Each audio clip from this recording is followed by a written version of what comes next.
Total ಆಗಿ 700 kilometre journey ಇದೆ. ಒಂದೇ ದಿನದಲ್ಲಿ ಕವರ್ ಮಾಡ್ಕೊಂಡು ಬರ್ತೀವಿ. ಎಲ್ಲಿಗೆ ಹೋಗ್ತಿದ್ದೀನಿ ಅಂತ ಹೋಗ್ತಾ ಹೇಳ್ತೀವಿ. ಸ್ನೇಹಿತರೆ, ಕಳೆದ ಕೆಲ ಸಮಯಗಳಿಂದ ನಿಮ್ಮೆಲ್ಲರ ಮಧ್ಯೆ ಹೆಚ್ಚು ಚರ್ಚೆಯಲ್ಲಿರೋ ದೇವಸ್ಥಾನ ಅಂದ್ರೆ ಅದು ಕೇರಳದ ಕೊಟ್ಟಿಯೂರು ದೇವಸ್ಥಾನ. ಈ ದೇಗುಲ ವರ್ಷದಲ್ಲಿ ಕೇವಲ 28 ದಿನಗಳು ಮಾತ್ರ ಇರೋದ್ರಿಂದ ಇಲ್ಲಿಗೆ ಲಕ್ಷಗಟ್ಟಲೆ ಭಕ್ತರು ಆಗಮಿಸ್ತಾರೆ.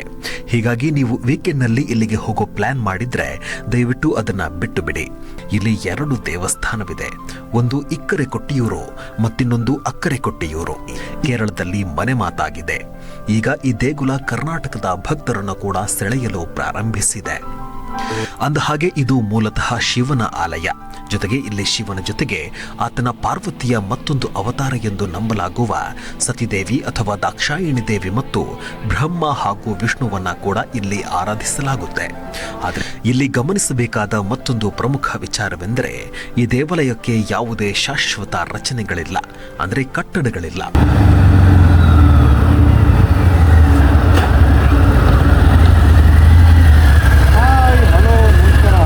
ನಾವಿವತ್ತು ಹೋಗ್ತಾ ಇದ್ದೀವಿ ಮೈಸೂರು ಕಡೆ. ಇವತ್ತು ಟೋಟಲ್ ಆಗಿ 700 ಕಿಲೋಮೀಟರ್ ಜರ್ನಿ ಇದೆ. ಒಂದೇ ದಿನದಲ್ಲಿ ಕವರ್ ಮಾಡ್ಕೊಂಡು ಬರ್ತೀವಿ. ಎಲ್ಲಿಗೆ ಹೋಗ್ತಿದ್ದೀನಿ ಅಂತ ಹೋಗ್ತಾ ಹೇಳ್ತೀವಿ. ಪ್ರಿಯ ವೀಕ್ಷಕರೇ ನಮಸ್ಕಾರ. ಎಂದಿನಂತೆ ಈ ವಾರ ಕೂಡ ನಾವು ನಿಮಗೆ ಮತ್ತೊಂದು ಇಂಟ್ರೆಸ್ಟಿಂಗ್ ಮತ್ತು ಕುತೂಹಲಕಾರಿ ವಿಚಾರವನ್ನ ಹೊತ್ಕೊಂಡು ಬಂದಿದ್ದೇವೆ. ನಾವು ಬೆಳಗ್ಗೆ 4 ಗಂಟೆಗೆ ಎದ್ದು ಹೊರಟಿರೋ ಅಂತಹ ವಿಶೇಷ ಟೆಂಪಲ್ ಯಾವುದು ಅಂತ ಹೇಳ್ತೀವಿ. ಅದಕ್ಕೂ ಮೊದಲು ನೀವು ನಮ್ಮ ಚಾನೆಲ್ಗೆ ಸಬ್ಸ್ಕ್ರೈಬ್ ಆಗದಿದ್ದರೆ ಹಿಂದೆ ಸಬ್ಸ್ಕ್ರೈಬ್ ಆಗಿ, ಲೈಕ್ ಮಾಡಿ, ಜೊತೆಗೆ ಬೆಲ್ ಬಟನ್ ಒತ್ತೋಕೆ ಮರೆಯಲೇಬೇಡಿ.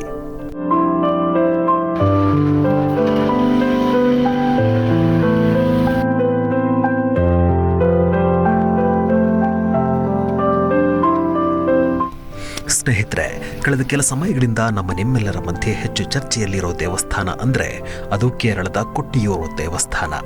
ಇತ್ತೀಚೆಗೆ ನಟ ಚಾಲೆಂಜಿಂಗ್ ಸ್ಟಾರ್ ದರ್ಶನ್ ಅವರು ಈ ದೇವಸ್ಥಾನಕ್ಕೆ ಭೇಟಿ ನೀಡಿದ ನಂತರವಂತೂ ಈ ದೇಗುಲ ಕರ್ನಾಟಕದಲ್ಲಿ ಮತ್ತಷ್ಟು ಸುದ್ದಿಯಲ್ಲಿದೆ.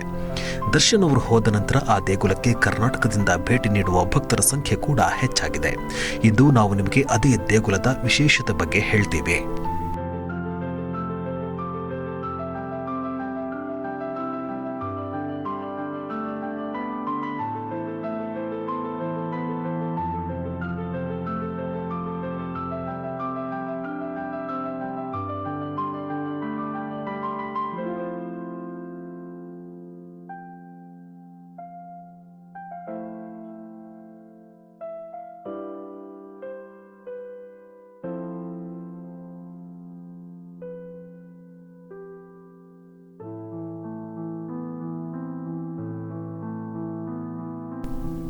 ಸ್ನೇಹಿತರೆ, ಈ ದೇಗುಲದ ಬಗ್ಗೆ ಹೇಳೋಕೆ ಮೊದಲು ನಿಮಗೆ ಒಂದು ಎಚ್ಚರಿಕೆಯ ಮಾಹಿತಿ ಕೊಡ್ತಿದ್ದೇವೆ. ಈ ದೇಗುಲ ವರ್ಷದಲ್ಲಿ ಕೇವಲ 28 ದಿನಗಳು ಮಾತ್ರ ಇರೋದ್ರಿಂದ ಇಲ್ಲಿಗೆ ಲಕ್ಷಗಟ್ಟಲೆ ಭಕ್ತರು ಆಗಮಿಸ್ತಾರೆ. ಹೀಗಾಗಿ ನೀವು ವೀಕೆಂಡ್ನಲ್ಲಿ ಇಲ್ಲಿಗೆ ಹೋಗೋ ಪ್ಲಾನ್ ಮಾಡಿದ್ರೆ ದಯವಿಟ್ಟು ಅದನ್ನ ಬಿಟ್ಟು ಬಿಡಿ. ಯಾಕಂದ್ರೆ ಇಲ್ಲಿ 1-2 ಕಿಲೋಮೀಟರ್ ಅಲ್ಲ, ಬರೋಬ್ಬರಿ 10 ಕಿಲೋಮೀಟರ್ ಅಷ್ಟು ಉದ್ದಕ್ಕೆ ಟ್ರಾಫಿಕ್ ಜಾಮ್ ಇರುತ್ತೆ. ನೀವು ಬೆಂಗಳೂರಿನಿಂದ ಹೋಗೋದಿದ್ರೆ 320 ಕಿಲೋಮೀಟರ್ ದೂರ ಆಗುತ್ತೆ. 6.5 ಗಂಟೆ ಜರ್ನಿ ಮಾಡಿ ಈ ದೇಗುಲಕ್ಕೆ ತಲುಪಬಹುದು. ಅಂದಹಾಗೆ ಕೇರಳದ ಕಣ್ಣೂರು ಜಿಲ್ಲೆಯ ಬೆಟ್ಟಗುಡ್ಡಗಳ ಮಧ್ಯೆ ಅಂಕುಡೊಂಕಾಗಿ ಹಚ್ಚ ಹಸಿರ ಪ್ರಕೃತಿ ಮಧ್ಯೆ ಸಾಗುವ ರಸ್ತೆಯಲ್ಲಿ ಪ್ರಯಾಣಿಸಿದ್ರೆ ಕೊಟ್ಟಿಯೂರು ದೇವಸ್ಥಾನ ನಿಮಗೆ ಸಿಗುತ್ತೆ. ಇಲ್ಲಿ 2 ದೇವಸ್ಥಾನವಿದೆ. ಒಂದು ಇಕ್ಕರೆ ಕೊಟ್ಟಿಯೂರು ಮತ್ತಿನ್ನೊಂದು ಅಕ್ಕರೆ ಕೊಟ್ಟಿಯೂರು. ಇಕ್ಕರೆ ಕೊಟ್ಟಿಯೂರು ವರ್ಷದ 11 ತಿಂಗಳು ತೆರೆದಿರುತ್ತೆ. ಆದರೆ ಅಕ್ಕರೆ ಕೊಟ್ಟಿಯೂರು ದೇವಸ್ಥಾನ ಮಾತ್ರ ವರ್ಷದಲ್ಲಿ ಕೇವಲ 28 ದಿನಗಳು ಮಾತ್ರ ತೆರೆದಿರುತ್ತೆ. ಈ ದೇವಸ್ಥಾನವೇ ತನ್ನ ವಿಶಿಷ್ಟ ನೆಲೆ, ಭಾವನೆ ಮತ್ತು ಸರಳತೆಯಿಂದಾಗಿ ಕೇರಳದಲ್ಲಿ ಮನೆ ಮಾತಾಗಿದೆ. ಈಗ ಈ ದೇಗುಲ ಕರ್ನಾಟಕದ ಭಕ್ತರನ್ನು ಕೂಡ ಸೆಳೆಯುವ 1.5 ಕಿಲೋಮೀಟರ್ ಹೋಗಿ ಸ್ವಲ್ಪ ಒಂದು ಟ್ರೈನಿಂಗ್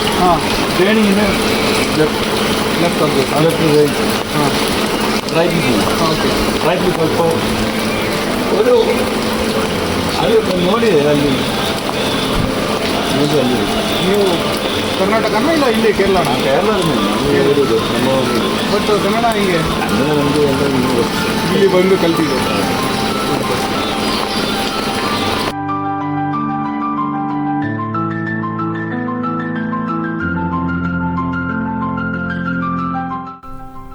ಅಂದಹಾಗೆ ಇದು ಮೂಲತಃ ಶಿವನ ಆಲಯ. ಜೊತೆಗೆ ಇಲ್ಲಿ ಶಿವನ ಜೊತೆಗೆ ಆತನ ಪಾರ್ವತಿಯ ಮತ್ತೊಂದು ಅವತಾರ ಎಂದು ನಂಬಲಾಗುವ ಸತಿದೇವಿ ಅಥವಾ ದಾಕ್ಷಾಯಿಣಿ ದೇವಿ ಮತ್ತು ಬ್ರಹ್ಮ ಹಾಗೂ ವಿಷ್ಣುವನ್ನ ಕೂಡ ಇಲ್ಲಿ ಆರಾಧಿಸಲಾಗುತ್ತೆ. ಆದರೆ ಪ್ರಮುಖವಾಗಿ ಇಲ್ಲಿ ಪರಮೇಶ್ವರನೇ ಆರಾಧ್ಯ ದೈವ.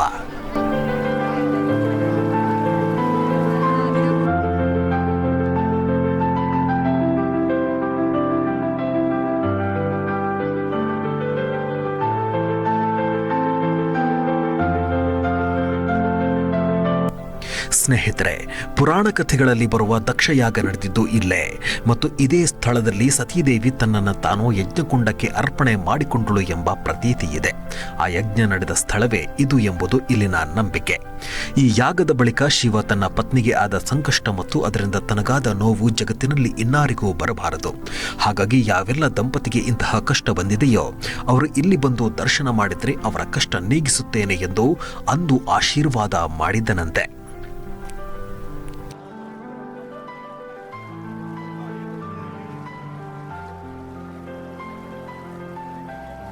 ಇಲ್ಲಿ ಗಮನಿಸಬೇಕಾದ ಮತ್ತೊಂದು ಪ್ರಮುಖ ವಿಚಾರವೆಂದರೆ ಈ ದೇವಾಲಯಕ್ಕೆ ಯಾವುದೇ ಶಾಶ್ವತ ರಚನೆಗಳಿಲ್ಲ, ಅಂದರೆ ಕಟ್ಟಡಗಳಿಲ್ಲ.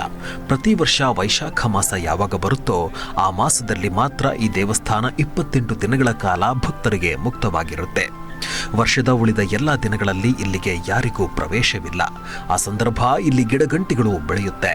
ಮತ್ತೆ ಮುಂದಿನ ವರ್ಷ ವೈಶಾಖ ಮಾಸ ಬಂದಾಗ ಇಲ್ಲಿಗೆ ಆಗಮಿಸುವ ಕೇರಳದ ನಿರ್ದಿಷ್ಟ ಕೆಲವು ಸಮುದಾಯದ ಜನರು ಇಲ್ಲಿ ಎಲ್ಲವನ್ನ ಸ್ವಚ್ಛ ಮಾಡಿ ತೆಂಗಿನ ಗರಿಗಳ ತಾತ್ಕಾಲಿಕ ದೇವಸ್ಥಾನವನ್ನ ನಿರ್ಮಿಸ್ತಾರೆ. ಈ ದೇವಸ್ಥಾನದ ಒಳಗಡೆ ದೀಪ ಹಚ್ಚುತ್ತಾರೆ. ಅಲ್ಲೊಂದು ಉದ್ಭವ ಶಿವಲಿಂಗ ಇದ್ದು ಅದರ ದರ್ಶನವನ್ನ ಜನರು ಪಡೆಯುತ್ತಾರೆ. ಹರಕೆ ಹೊರುವವರು ಈ ಗುಡಿಸಲು ಮಾದರಿಯ ದೇವಸ್ಥಾನದ ಒಳಗೆ ಹೋಗಿ ಬೆಳ್ಳಿ ಕೊಡ ಸಮರ್ಪಣೆ ಅಥವಾ ಸ್ವರ್ಣ ಕೊಡ ಸಮರ್ಪಣೆ ಮಾಡ್ತಾರೆ.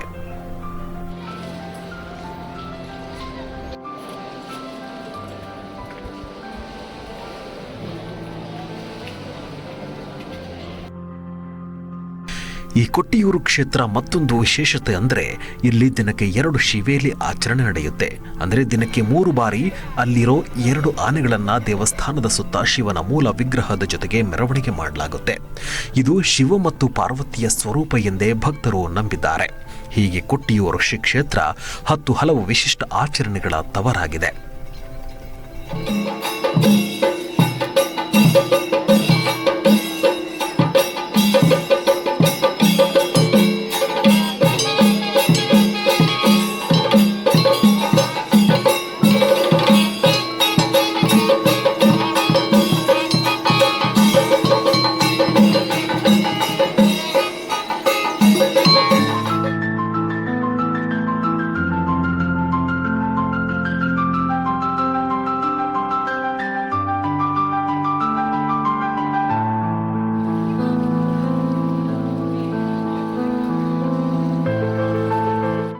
ಅಂದಹಾಗೆ ಈ ದೇವಾಲಯ ದಟ್ಟ ಅರಣ್ಯ ಮತ್ತು ಬೆಟ್ಟಗುಡ್ಡಗಳ ಮಧ್ಯೆ ಇದ್ದು ಬೆಟ್ಟದ ಮೇಲಿನಿಂದ ಹರಿದು ಬರುವ ಅಪಾರ ಪ್ರಮಾಣದ ನೀರು ಈ ದೇವಸ್ಥಾನದ ಆವರಣದಲ್ಲೇ ಭಕ್ತರ ಕಾಲಿಗೆ ಮುತ್ತಿಕ್ಕಿ ಹರಿಯುತ್ತೆ.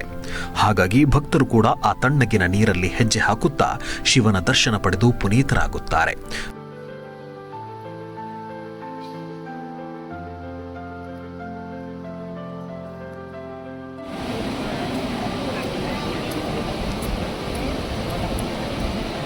ಮುಖ್ಯ ರಸ್ತೆಯಿಂದ ಅಂದಾಜು ಅರ್ಧ ಕಿಲೋಮೀಟರ್ನಷ್ಟು ಈ ದೇವಸ್ಥಾನಕ್ಕೆ ನಡೆಯಬೇಕು.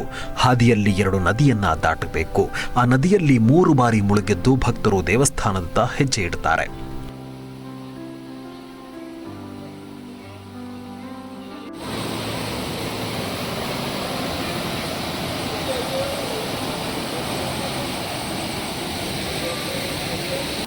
ನೀವೇನಾದ್ರೂ ಇಲ್ಲಿಗೆ ಹೋಗೋ ಪ್ಲಾನ್ ಮಾಡಿದ್ರೆ ಹೆಣ್ಮಕ್ಳು ಚೂಡಿದಾರ್ ಅಥವಾ ಸಾರಿ ಉಟ್ಕೊಂಡು ಹೋಗಿ. ಗಂಡ್ಮಕ್ಳಿಗೆ ಪಂಚೆ ಅಥವಾ ಶಲ್ಯದ ಜೊತೆಗೆ ಸಾಂಪ್ರದಾಯಿಕ ಉಡುಗೆಗಳಿಗಷ್ಟೇ ಅವಕಾಶ ಕಲ್ಪಿಸಲಾಗಿದೆ.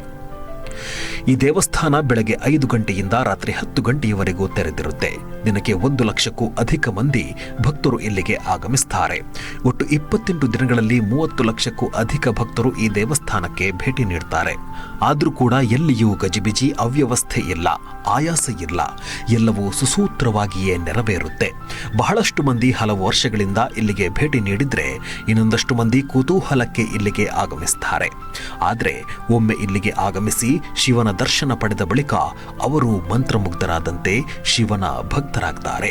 ಈ ಕ್ಷೇತ್ರದಲ್ಲಿ ಏನೋ ವಿಶೇಷತೆ ಇದೆ, ಸೆಳೆತ ಇದೆ, ಶಕ್ತಿ ಇದೆ, ಭಕ್ತಿ ಇದೆ ಅಂತಾರೆ ಶಿವನ ಭಕ್ತರು.